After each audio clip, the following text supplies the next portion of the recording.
तीन हिरन। एक समुद्र के घाट पर एक लोमड़ी कई दिनों से रह रही थी।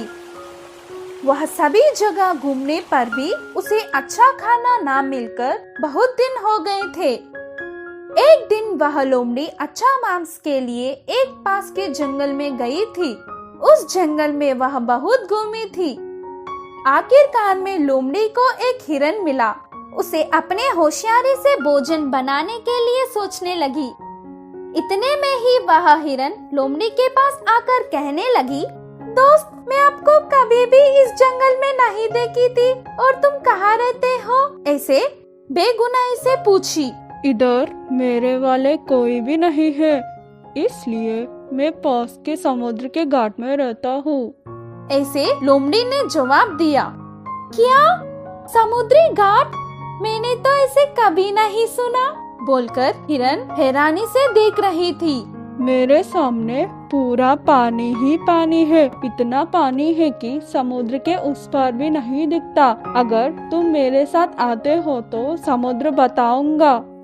ऐसे लोमड़ी बोली। समुद्र कैसा दिखता होगा, यह सोचकर हिरन लोमड़ी के साथ चलने लगी। वह दोनों जंगल में चलने के बाद थोड़ी देर में समुद्र के पास पहुंच गए थे। समुद्र को पहली बार देखकर हिरन खुशी से उछलने लगी। उसी वक्त समुद्र की लहर उछलते हुए समुद्र के किनारे आने लगी। उस लहरों को दृश्य देखकर लोमड़ी, आओ लहरों आओ, मेरे दोस्त तुम्हें देखना चाहता है, उसे देखकर तुम वापस चले जाना। ऐसे लोमड़ी बोली। लहरें आकर चली गई। जैसे लोमड़ी ने कहा वैसे होने पर हिरन आश्चर्यचकित हो गया। लहरों, तुम ऐसे ही आते रहो, मैं और मेरा दोस्त तब तक बात करते रहेंगे। वैसे लोमड़ी हिरन से बात करने लगी। लहरें आने लगी और जाने लगी।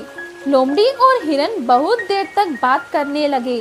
थोड़ी देर बाद हिरन, तुम्हारे अधिकार में रहने वाले समुद्र को देखकर मुझे बहुत खुशी मिली। उसमें एक बार नहाने का मन हो रहा है, मैं जा सकती हूँ क्या?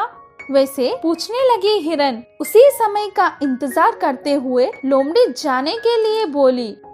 समुद्र में हिरन जाने लगी। थोड़ी देर गई कि नहीं, एक बड़ा सा लहर हिरन को डुबा लेकर गई और हिरन उस लहरों के वजह से सांस न ले पाई। इसी वजह से हिरन समुद्र के किनारे पड़कर मर गई। बाद में लालची लोमड़ी उसका योजना कामयाब होने की खुशी में हिरन का मांस खाने लगी।